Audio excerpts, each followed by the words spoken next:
Hello everyone. तो आज की इस वीडियो में हम फाइनेंशियल मैनेजमेंट बुक का एक चैप्टर करेंगे जो कि है nature and the scope of financial management. तो ये चैप्टर बहुत इंपॉर्टेंट है और जितना ये इंपॉर्टेंट है उतना ये लेंदी भी है। तो चलो बिना किसी टाइम वेस्ट के इसको शुरू करते हैं। तो इसमें जो हमारी इंट्रोडक्शन में जो हमारी फर्स्ट टर्म है वो है फाइनेंस। तो फाइनेंशियल मैनेजमेंट समझने से पहले हमें क्या करना है, फाइनेंस को समझना बहुत ज़रूरी है। तो यहाँ पे फाइनेंस को किस तरह से डिफ़ाइन कर रखा है, क्या रखा है कि finance is defined as a provision of money at the time when it is required. तो मतलब फाइनेंस क्या है, ये डायरेक्टली हमारे पैसे से रिलेटेड है। वो पैसा जो हम बिज़नेस में, ऑर्गेनाइजेशन में या फिर फर्म्स में यूज़ करते हैं, ठीक है, तो वही हमारा फाइनेंस कहलाता है। जब हम इस फाइनेंस को अपनी रिक्वायरमेंट के हिसाब से अरेंज करते हैं तो हम बोल देते हैं कि भाई ये हमारा क्या है, फाइनेंस है। तो जो फाइनेंस होता है यही हमारी फाइनेंशियल मैनेजमेंट को भी बर्थ देता है, ठीक है। इसलिए मैंने बोला था कि फाइनेंशियल मैनेजमेंट समझने से पहले हमें ये जानना ज़रूरी है कि फाइनेंस एग्जैक्टली क्या होता है। तो फाइनेंस क्या है हमारा, क्या होता है कि हमारा पैसे से रिलेटेड होता है। वो पैसा जो हम अपनी बिजनेस एंटरप्राइज में अपनी नीड के हिसाब से लगाने वाले हैं, ठीक है, अपनी रिक्वायरमेंट के हिसाब से लगाने वाले हैं, उसको हम क्या बोलते हैं, फाइनेंस बोलते हैं। और जो हमारा फाइनेंस है इसी ने क्या किया, हमारी फाइनेंशियल मैनेजमेंट को भी बर्थ दिया है। जो हमारा फाइनेंशियल मैनेजमेंट है ना, ये हमारी मैनेजरियल प्रोसेस का पार्ट है। किसका पार्ट है, हमारी मैनेजरियल प्रोसेस का एक पार्ट है, ठीक है।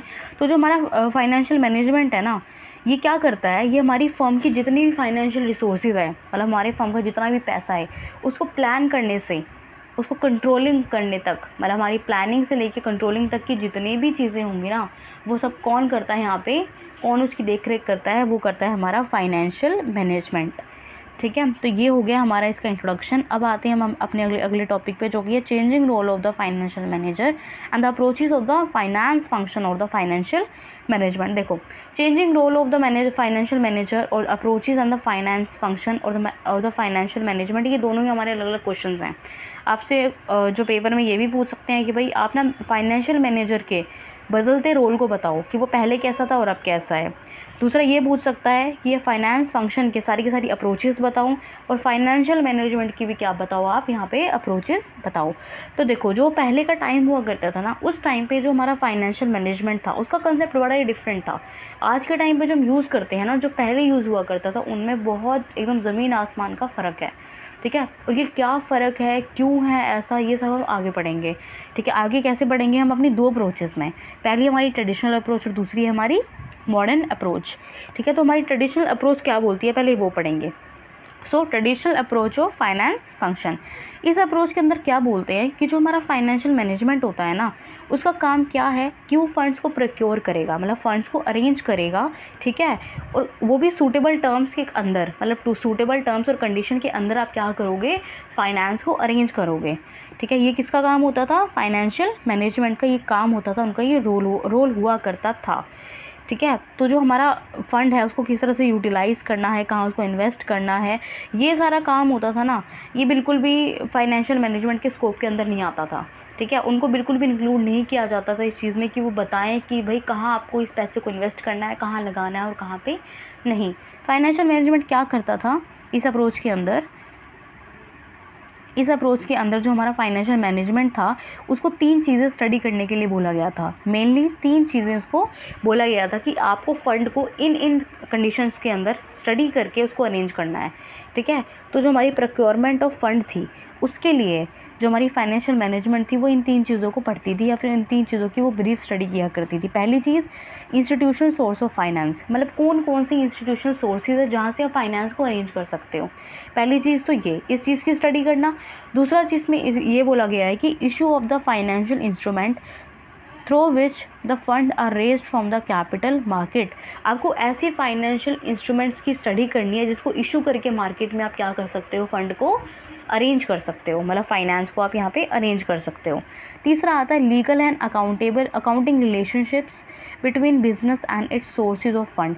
जो हमारा बिजनेस है और जो सोर्सेज ऑफ फंड है हमारे, जहाँ से हमने फंड को अरेंज किया है, उन दोनों के बीच में ना लीगल और अकाउंटिंग रिलेशनशिप को आपको स्टडी करना है, ठीक है। बस यही हमारे फाइनेंशियल मैनेजमेंट का पहले काम हुआ करता था।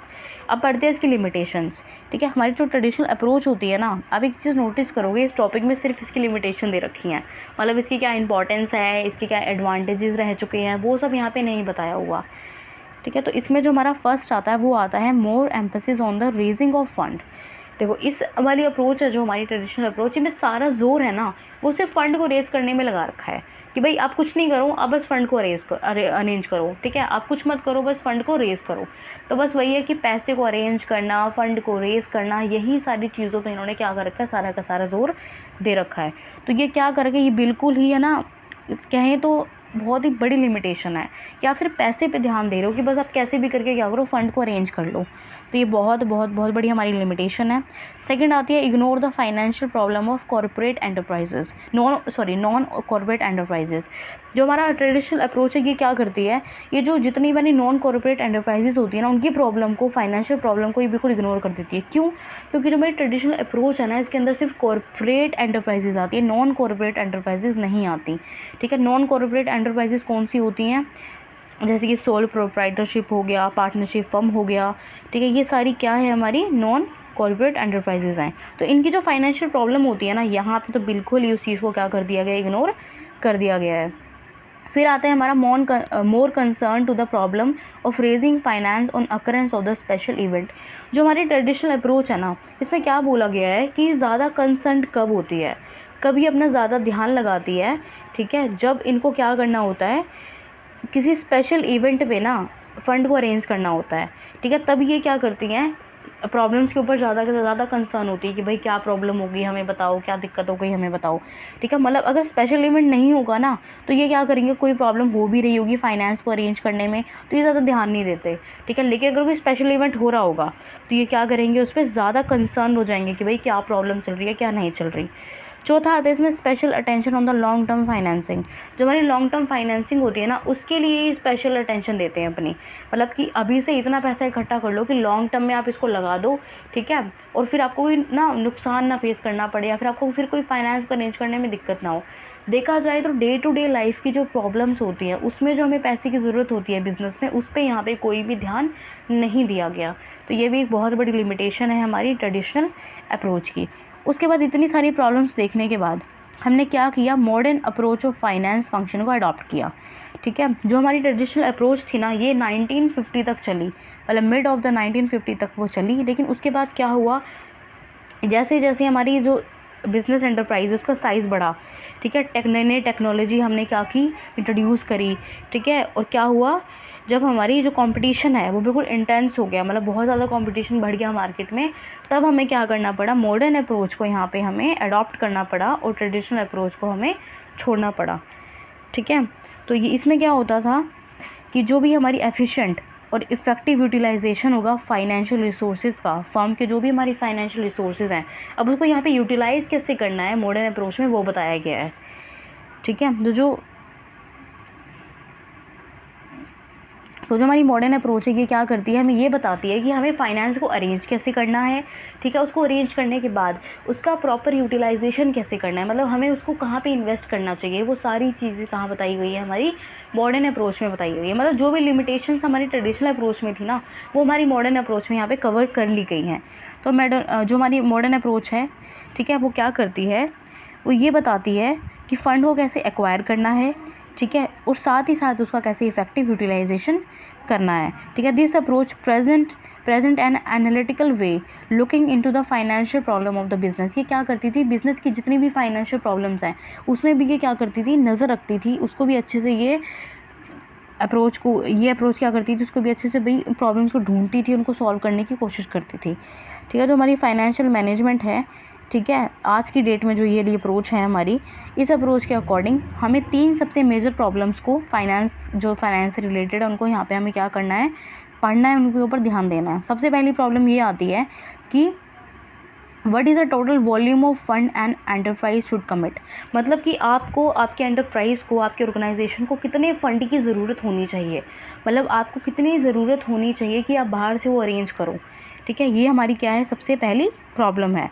दूसरी है हमारी how should the fund required be raised. मतलब कि जो भी हमें फ़ंड, जो हमें रिक्वायरमेंट है किसी भी फ़ंड की, उसको हम किस तरह से रेज़ करें, मतलब हम उसको कैसे रेज़ करें कि भाई हमारा सारा का सारा जो खर्चा है ना वो उसमें निपट जाए, ठीक है, ना ही हमारे फंड्स है वो कम पड़े, ना ही वो ओवर हो जाएं, ठीक है। तो हमें ये भी जानना बहुत ज़रूरी होता है कि जो हमें फंड्स रिक्वायर्ड हैं वो हम कैसे अरेंज करें।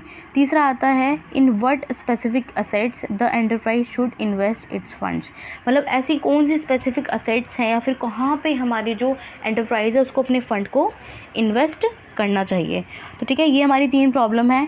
सबसे पहले ये कि भाई हमें कितना फ़ंड चाहिए, दूसरा कैसे हम उसको अरेंज करें, और तीसरा कहाँ हम उसको इन्वेस्ट करें।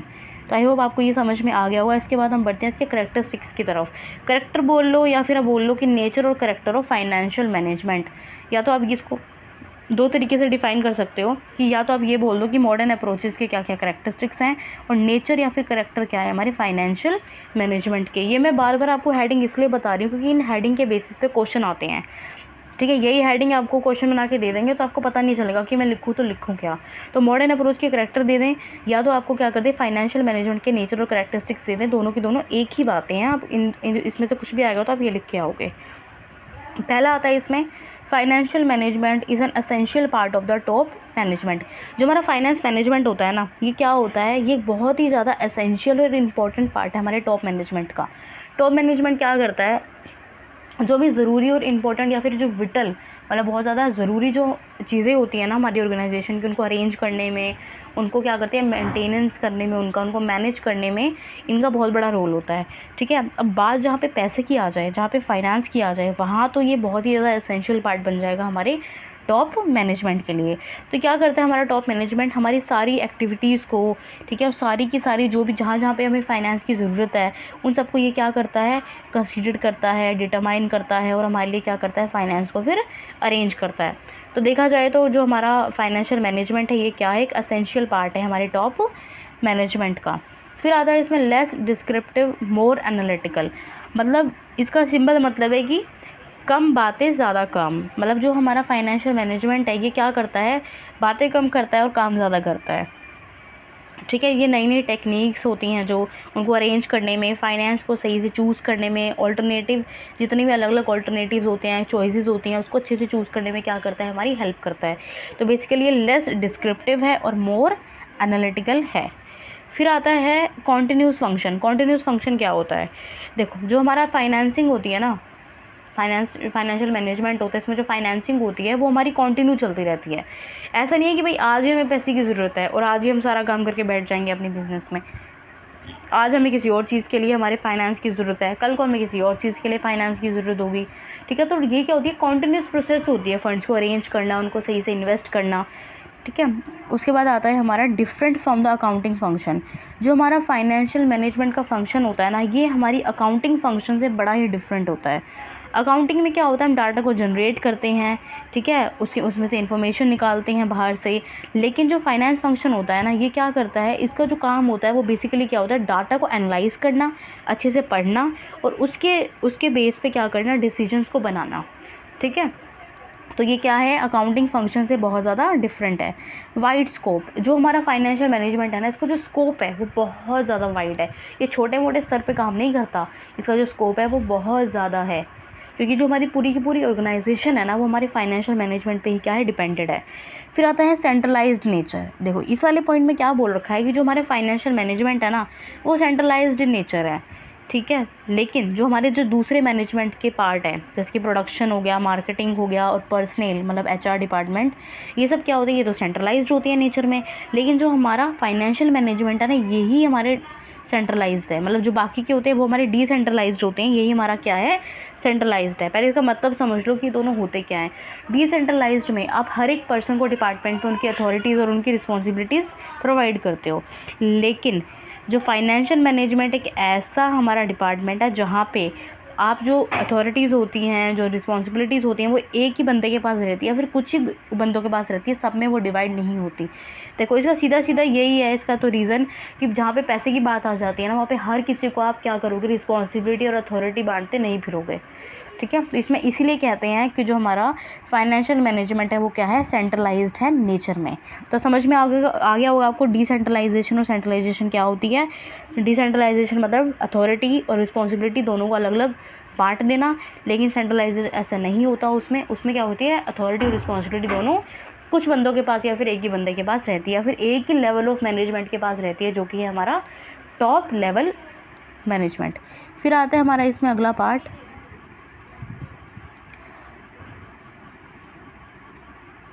अगला पार्ट क्या है इसका, जो अगला पॉइंट है वो है हमारा मेजरमेंट ऑफ परफॉर्मेंस। जो हमारा फाइनेंशियल मैनेजमेंट होता है ये क्या करता है, ये परफॉर्मेंस को मेजर करने में हेल्प करता है। कि मतलब ये क्या करता है, एक स्टैंडर्ड सेट कर देता है कि आज ये स्टैंडर्ड है, कल जो एक्चुअल होगा ना हम वो देखेंगे, फिर हम क्या करेंगे अपनी परफॉर्मेंस को आप यहाँ पे क्या कर सकते हैं, मेजर कर सकते हैं। ठीक है, ये तो आप जानती होंगे कि जब हमें दो चीज़ों का कंपैरिजन करना होता है ना तो एकदम स्टैंडर्ड सेट कर देते हैं जो हम खुद से करते हैं, और एक्चुअल वो होता है जो रियली में हुआ होता है। फिर हम दोनों को कंपैरिजन करके देख लेते हैं कि भाई हमने क्या सोचा था और एग्जैक्टली क्या हुआ है। तो जो हमारा फाइनेंशियल मैनेजमेंट होता है ये क्या करता है, फाइनेंस अच्छे से यूज़ हो, वाइजली वो यूज़ हो, इसके लिए वो क्या करता है, परफॉर्मेंस को हमेशा मेज़र करता रहता है। फिर आता है हमारा inseparable relationship between finance and other activities. देखो जो भी हमारी बिजनेस ऑर्गेनाइजेशन होगी ना उसमें जो हमारा फाइनेंस होगा, ठीक है, और जो अदर एक्टिविटीज़ होंगी वो बिल्कुल इनसेपरेबल होती है। मतलब आप इन दोनों को जुदा नहीं कर सकते, इन दोनों को अलग नहीं कर सकते। देखो हमारी ऑर्गेनाइजेशन में कुछ भी एक्टिविटी हो रही होगी, छोटी से छोटी एक्टिविटी में भी हमें क्या चाहिए होता है, पैसा चाहिए होता है। तो कुछ भी काम होगा उसके लिए हमें क्या चाहिए, फाइनेंस चाहिए। और अगर हमारे पास फाइनेंस है तो हम उसको रख के चाटेंगे थोड़ी ना, उसको हम बांटेंगे कहीं ना कहीं। ठीक है, हमें उसको कहीं ना कहीं इन्वेस्ट करना है, लगाना है।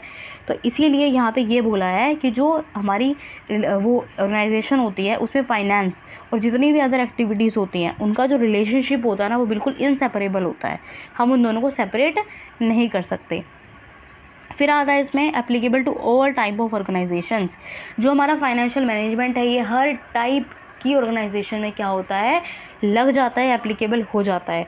ऐसा नहीं कि बस इसको छोटी छोटी जो कॉरपोरेट्स होते हैं वही लगा सकते हैं, छोटी मोटी फर्म्स होती हैं वही लगा सकती हैं, फिर बड़ी नहीं लगा सकती, या बड़ी लगा सकती हैं छोटी नहीं लगा सकती। ऐसा कुछ नहीं है कि किसी भी टाइप की ऑर्गेनाइजेशन हो ये सब में क्या करता है, एप्लीकेबल हो जाता है। ठीक है, फिर आता है इसमें हमारा फाइनेंशियल मैनेजमेंट का मतलब आता है। अब हमने इसका भाई नेचर पढ़ लिया, इसका स्कोप उतना कुछ पढ़ लिया, अब हम इसका मीनिंग के बारे में जानेंगे कि इसका मतलब क्या होता है। देखो जो फाइनेंशियल मैनेजमेंट है ना ये विटल और इंटीग्रल पार्ट है हमारे बिजनेस मैनेजमेंट का। सबसे पहले ये बात याद रखना कि जो हमारा फाइनेंशियल मैनेजमेंट है किससे रिलेट करता है, हमारी बिजनेस मैनेजमेंट से रिलेट करता है। तो कहीं ना कहीं ये क्या है, विटल और इंटीग्रल, मतलब एक इम्पॉर्टेंट पार्ट है हमारे बिजनेस मैनेजमेंट का। ठीक है, और फिर इसमें दूसरा आता है, इसको क्या बोलते हैं, फाइनेंशियल मैनेजमेंट या फिर फाइनेंस फंक्शन जब भी आएगा तो हम उसको एक ही कंसीडर करेंगे कि एक ही चीज़ है। इसको नीचे डिफाइन कर रखा है, the finance function is a process of acquiring and utilising the fund by the business. मतलब फाइनेंस फंक्शन कुछ नहीं है, ये एक ऐसी प्रोसेस है जहाँ पे हम फंड्स को एक्वायर करते हैं, मतलब अरेंज करते हैं और उनका बिजनेस पे प्रॉपर यूटिलाइजेशन करते हैं। ठीक है, तो ये थी इसकी डेफिनेशन। फिर आता है इसका आगे, इसमें और भी डेफिनेशंस अगर आप और पढ़ना चाहो तो और भी पढ़ सकते हो। फिर आता है इसका स्कोप। ठीक है, अब तक हमने इसके नेचर के बारे में पढ़ लिया, अब इसका स्कोप पढ़ेंगे या फिर इसके फंक्शंस पढ़ेंगे कि कहाँ कहाँ पे ये काम आता है। ठीक है, स्कोप में क्या होता है कि भाई कहाँ कहाँ तक फैला हुआ है ये, मतलब कहाँ कहाँ ये काम आ सकता है। ठीक है, सबसे पहले आता है determining the need of the determining the financial needs. सबसे पहला जो इसका काम होता है, सबसे पहली जो इसकी नीड होती है वो यही होती है कि ये क्या करता है, फाइनेंशियल नीड्स को डिटरमाइन करता है। ऑब्वियसली बात है जो हमारा फाइनेंशियल मैनेजमेंट है ये क्या किस चीज़ में हेल्पफुल होता है, हमारे फाइनेंस को अरेंज करने में या फिर उसकी नीड को डिटरमाइन करने में कि ऑर्गेनाइजेशन में जो भी हमें पैसा चाहिए, ठीक है, वो कितना चाहिए, हमारी जो ऑर्गेनाइजेशन है उसकी फाइनेंशियल नीड क्या है, क्या हमारी जो ऑर्गेनाइजेशन है उसको छोटे स्तर पे पैसा चाहिए, ठीक है, छोटे टाइम के लिए पैसा चाहिए, शॉर्ट टर्म के लिए चाहिए या फिर उसको लॉन्ग टर्म के लिए चाहिए, मतलब लंबे टाइम के लिए चाहिए। तो ये सब डिटरमाइन करना हमारा किसका काम होता है, फाइनेंशियल मैनेजमेंट का काम होता है। तो सबसे पहला क्या था हमारा, फाइनेंशियल नीड को डिटरमाइन करना। दूसरा आता है फाइनेंसिंग डिसीजन। ठीक है, इसमें क्या होता है कि हम ना फाइनेंसिंग के डिसीजन लेते हैं कि कौन कौन से डिफरेंट सोर्सेज है जहाँ से हमको फाइनेंस को अरेंज करना है। ये भी कौन करता है, हमारा फाइनेंशियल मैनेजमेंट इस काम को करता है। ये हम इसमें ये देखते हैं कि भाई हमें इक्विटी शेयर्स होते हैं उनको इशू करके पैसे उठा रहे हैं मार्केट से, या हमें डिबेंचर इशू करने हैं, या फिर हम प्रेफरेंस शेयर करने हैं, या फिर हम लोन लेने वाले हैं बैंक से, कि हम क्या करने वाले हैं। ये सारे क्या होते हैं, अलग अलग सोर्सेज होते हैं फाइनेंस को अरेंज करने के। ठीक है, तो इसके जो डिसीजन होता है ना कि हम कैसे उसको रेज करेंगे अपने फाइनेंस को, वो होता है हमारा फाइनेंसिंग डिसीजन, जो कि कौन लेता है, हमारा फाइनेंशियल मैनेजमेंट इसको लेता है।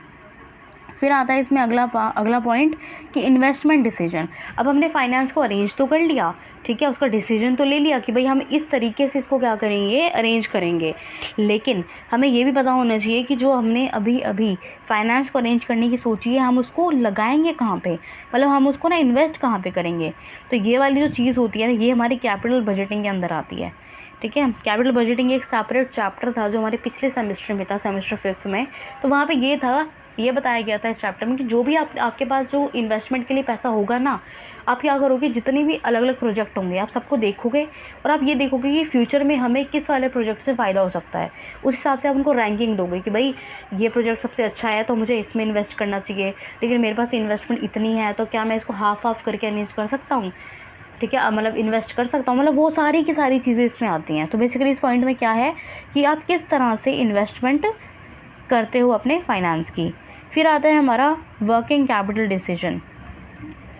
देखो जो हमारा फाइनेंशियल मैनेजमेंट होता है ना, ये वर्किंग कैपिटल के डिसीजन लेने में भी बड़ा हेल्पफुल होता है। कैसे? जो हमारा वर्किंग कैपिटल होती है ना, ये पहले तो ये जानो कि किस काम में आती है। देखो जो हमारे डे टू डे खर्चे होते हैं, ठीक है, उनको जो हम निपटाते हैं, फिर उनको जब हम किसी पैसे लेके या फिर हमने पैसे अरेंज करके, ठीक है, उसमें लगाते हैं, उन खर्चों को पूरा करते हैं, ठीक है, उन खर्चों को हम अपने उसमें से ख़त्म करते हैं। तो उस जो पैसा होता है ना, जो कैपिटल होती है, वो जहाँ से अरेंज की जाती है, या फिर जो ये शॉर्ट टर्म जो हमारी लाइबिलिटीज़ होती हैं, उसको मीट करने के लिए, शॉर्ट टर्म नीड्स को मीट करने के लिए जो हम पैसा लेते हैं, वो होती है हमारी वर्किंग कैपिटल, ठीक है। तो वर्किंग कैपिटल का जो डिसीजन होता है ना, वो भी कहाँ लिया जाता है, हमारी फाइनेंशियल मैनेजमेंट में ही लिया जाता है, ठीक है। फिर आती है हमारी डिविडेंड पॉलिसी डिसीजन। इसमें क्या होता है कि जो हमारी फाइनेंशियल मैनेजमेंट है ना, ये हमारी ऑर्गेनाइजेशन की हेल्प करती है कि अभी जो प्रॉफिट हमें मिला है, हमारी कंपनी में ऑर्गेनाइजेशन को कोई भी अगर प्रॉफिट मिला है, तो उस प्रॉफिट को किस तरह से अपने शेयर होल्डर में एज अ डिविडेंड हमें बांटना है।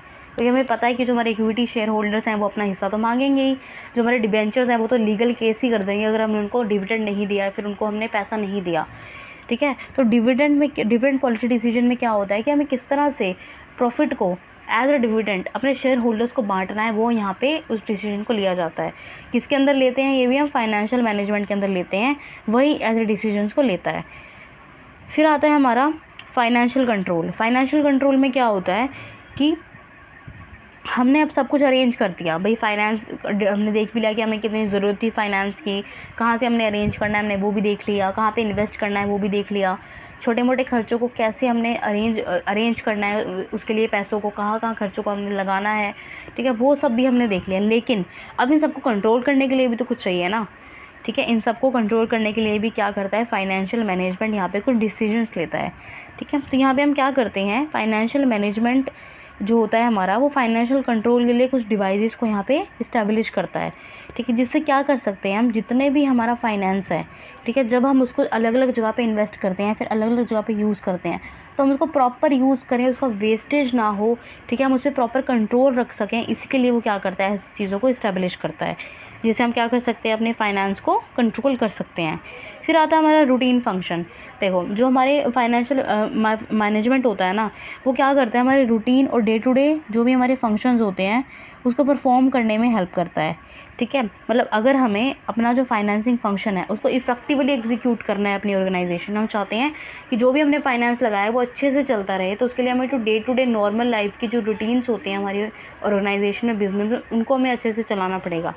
इसमें कौन कौन से आते हैं, हमारे supervision of cash receipt and the payment. मतलब कि जो भी हमारी कंपनी में, ऑर्गेनाइजेशन में कैश आया है और जो भी हमने बाहर पेमेंट की है, उसके लिए हमें क्या करना पड़ेगा, एक सुपरविजन रखना पड़ेगा कि भाई आप ध्यान दो कि जो भी हमारी कंपनी में कैश आया है उसको अच्छे से आप रिकॉर्ड करो, और जो हमारी कंपनी से बाहर कैश हो गया है, जो भी हमने पेमेंट किया उसकी भी अच्छे से क्या करो, रिकॉर्डिंग करो, ठीक है, उसकी अच्छे से सुपरविजन करो कि कल को कोई प्रॉब्लम ना हो, ठीक है। फिर आता है इसमें अगला पॉइंट हमारा opening bank accounts and managing them. अब हमारी ऑर्गेनाइजेशन के पास इतना सारा फाइनेंस है तो हाथ में लेके थोड़ी ना घूमेंगी, तो उसको क्या करना पड़ेगा, प्रॉपर बैंक अकाउंट्स को ओपन करना पड़ेगा, ठीक है, और फिर उनको ओपन करके छोड़ना नहीं है, उनको अच्छे से मैनेज भी करना है। फिर तीसरा आता है हमारा safeguarding of the securities insurance. देखो हमारी जो भी ऑर्गेनाइजेशन है उसके लिए हम क्या करते हैं, इंश्योरेंस पॉलिसीज़ भी बनाते हैं, ठीक है, जितनी भी हमने सिक्योरिटी बाहर से एक्वायर की होती है, ठीक ठीक है, पैसा वगैरह जो भी एक्वायर किया होता है उसके लिए हम क्या करते हैं, और अदर जो हमारे वैल्यूएबल डॉक्यूमेंट्स होते हैं उनके लिए हम क्या करते हैं, एक सेफ गार्ड भी प्रोवाइड करते हैं। ठीक है, फिर हमारा चौथा आता है maintaining records and preparation of the reports. मतलब हम क्या करते हैं, रिकॉर्ड्स को अच्छे से मेंटेन करते हैं और फिर अच्छे से अपनी रिपोर्ट को प्रिपेयर करते हैं। और फिर लास्ट आता है इसमें establishing a proper system of internal audit. जो हमारा इंटरनल ऑडिट होता है ना, उसको यहाँ पे प्रॉपरली इस्टेब्लिश करना। ठीक है, बहुत सारे तरह तरह के ऑडिट होते हैं। इंटरनल ऑडिट वो होता है जो कंपनी में ही अंदर करा जाता है। उसके लिए हम स्पेशल किसी एम्प्लॉई को पैसे देते हैं। ठीक है, किसी अलग ऐसे पर्सन को जिसको ऑडिटिंग आती हो उसको हम क्या करते हैं, स्पेशली हायर करते हैं, उसको सैलरी दी जाती है इस काम के लिए। किस काम के लिए, ऑडिट करने के लिए। ठीक है, तो हम क्या करते हैं, प्रॉपर सिस्टम रखते हैं इंटरनल ऑडिट का, ताकि कल को कोई भी दिक्कत, कोई भी फ्रॉड हमारे साथ पैसों को लेके, फाइनेंस को लेके ना हो। तो ये थे हमारे फंक्शंस ऑफ फाइनेंशियल मैनेजमेंट। फिर हमारा अगला टॉपिक आता है ऑब्जेक्टिव और अ गोल ऑफ फाइनेंशियल मैनेजमेंट। कि जो हमारा फाइनेंशियल मैनेजमेंट है ना, उसका ऑब्जेक्टिव क्या है, ठीक है, उसके गोल क्या हैं। तो इसमें ना जो इस गोल और ऑब्जेक्टिव को दो हमारे मेन अप्रोचेस में क्या किया गया है, डिफाइन किया गया है। पहली अप्रोच है हमारी प्रॉफिट मैक्सिमाइजेशन अप्रोच और दूसरी है हमारी वेल्थ मैक्सिमाइजेशन अप्रोच। तो जो हमारी पहली अप्रोच है प्रॉफिट मैक्सिमाइजेशन की, हम इसको पढ़ेंगे। इसमें क्या बोला गया है कि अकॉर्डिंग टू दिस अप्रोच, इस अप्रोच के अकॉर्डिंग जितनी भी एक्टिविटीज़ हो रही हैं, ठीक है, हमारी ऑर्गेनाइजेशन में वो जितनी भी एक्टिविटीज़ हो रही हैं जिनसे हमारा प्रॉफिट इंक्रीज़ होता है, उनको तो हमें क्या करना है, अपने अंडर लेना है। ठीक है, और जितनी भी हमारी वो एक्टिविटीज़ है जिससे हमारा प्रॉफिट डिक्रीज़ हो सकता है, उनको बिल्कुल अवॉइड कर दो, उनको बिल्कुल दूर भगा दो, दूर रखो, अवॉइड कर दो, इग्नोर कर दो। ठीक है, तो हमारी प्रॉफिट मैक्सिमाइजेशन होती है, ये क्या करती है, implies that financial decision making should be guided only one test which is selected those assets and project decision which are profitable. मतलब कि प्रॉफिट मैक्सिमाइजेशन सीधा सीधा ये बोलती है कि ऐसे फाइनेंशियल डिसीजन लो जिससे जो भी प्रोजेक्ट हम लें अपने ऑर्गेनाइजेशन में, जो भी प्रोजेक्ट में हम काम करें, वो क्या हो जाए, प्रॉफिट ही प्रॉफिट दे हमें। ठीक है, लॉस दे ही ना। लेकिन अगर जो हमें लॉस दे सकते हैं उनको क्या कर दो, रिजेक्ट कर दो। ठीक है, तो मतलब ऐसी बात बोलिए कि यहाँ पे सिर्फ प्रॉफिट को ही इन्होंने क्या किया है, ज़्यादा इंपॉर्टेंस दिया है, बाकी सारी चीज़ों को इग्नोर कर दिया। इन्होंने बस क्या बोला है, प्रॉफिट ही प्रॉफिट गा रहे हैं कि भाई हमें तो प्रॉफिट ही प्रॉफिट चाहिए। ठीक है, फिर इसमें एक पॉइंट आता है हमारा, इस जो अप्रोच है इसके फेवर में। ठीक है, इसके फेवर में यहाँ पे कुछ हमारी अप्रोचेस के, इसके फेवर में कुछ यहाँ पे पॉइंट्स हैं। पहला बोलता है मेजरमेंट ऑफ परफॉर्मेंस। ठीक है, जो प्रॉफिट है ना, इससे क्या होता है, हमें ना परफॉर्मेंस का पता चल जाता है कि भाई हमारी कंपनी कितनी एफिशिएंट है भी कि नहीं है।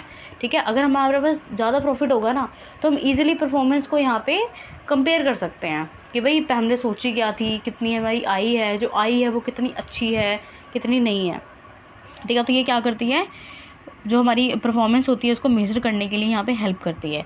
दूसरा ये बोलता है efficient allocation and utilisation of resources. अगर हमारे पास ज़्यादा पैसा होगा, ज़्यादा हमारे पास क्या होंगे, पैसे होंगे, ज़्यादा हमारे पास प्रॉफिट आएगा, उससे हम क्या कर सकते हैं, जितना भी हमारा रिसोर्सेज होंगे ना, उनको हम अच्छे से एलोकेट कर सकते हैं, मतलब अच्छे से उनको अरेंज कर सकते हैं और अच्छी अच्छी जगह पे हम क्या कर सकते हैं, यूटिलाइज़ कर सकते हैं। ठीक है, फिर तीसरा आता है इसमें हमारा maximisation of the social welfare.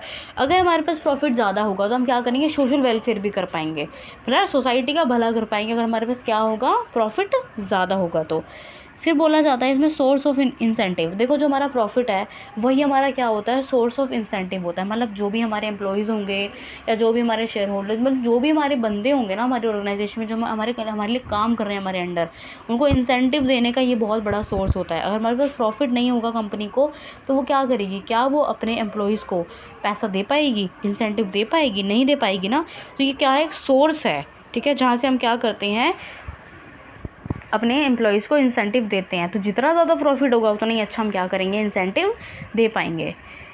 ठीक है, उसके बाद क्या आता है इसमें अगला पॉइंट कि helpful in facing adverse business conditions. अगर हमारे पास अच्छे पैसे होंगे, अच्छा प्रॉफिट होगा, तो चाहे कैसी भी कंडीशन आ जाए, कितनी भी बुरी कंडीशन हो जाए, कैसा भी पीरियड चल जाए, हमारे पास पैसे हैं तो हमें कोई भी प्रॉब्लम नहीं होगी। हम बड़े से बड़ा बिजनेस कंपटीशन भी क्या कर सकते हैं, फेस कर सकते हैं। हम कुछ भी यहाँ पे, हम कोई भी कंडीशन आ जाती है उसको हम फेस कर सकते हैं।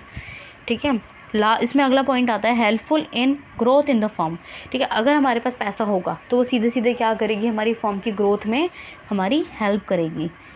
ठीक है, उसके बाद आता है इसमें अगला पॉइंट नहीं, बस यही थे इसके कुछ हमारी फेवर में बोल रखी थी चीज़ें कि भाई प्रॉफिट मैक्सिमाइजेशन तो बहुत अच्छा है, क्योंकि इसमें यही हमें क्या मिल रहे हैं, हमें फ़ायदे मिल रहे हैं। ठीक है, फिर आते हैं इसके नुकसान की बारी, मतलब कि इस अप्रोच है, इसको किस तरह से लोगों ने क्रिटिसाइज़ किया है कि भाई ये अप्रोच तो बिल्कुल भी सही नहीं है। ठीक है, सबसे पहले आती है एम्बिजियस। मतलब एम्बिजियस में क्या है कि जो हमारी प्रॉफिट है ना, ये टर्म ही वेग है। ठीक है, मतलब वेग का मतलब है कि एक ही वर्ड के, एक ही टर्म के बहुत सारे अलग अलग मीनिंग। जो हमारा प्रॉफिट होता है ना, हमें प्रॉफिट पता है क्या होता है, ठीक है, लेकिन प्रॉफिट भी अलग अलग टाइप का होता है। तो अगर वो ये बोलता है ना कि भाई हमारी कंपनी को तो बड़ा प्रॉफिट हो रहा है, तो इसका मतलब ये नहीं कि वो सिर्फ पैसे की बात कर रहा है। हो सकता है कि जो प्रॉफिट हो वो भी अलग अलग टाइप का हो सकता है पता नहीं उसको कैसा प्रॉफिट हो रहा हो अभी, हो सकता है उसके प्रॉफिट में से अभी बहुत कुछ कटना बाकी हो।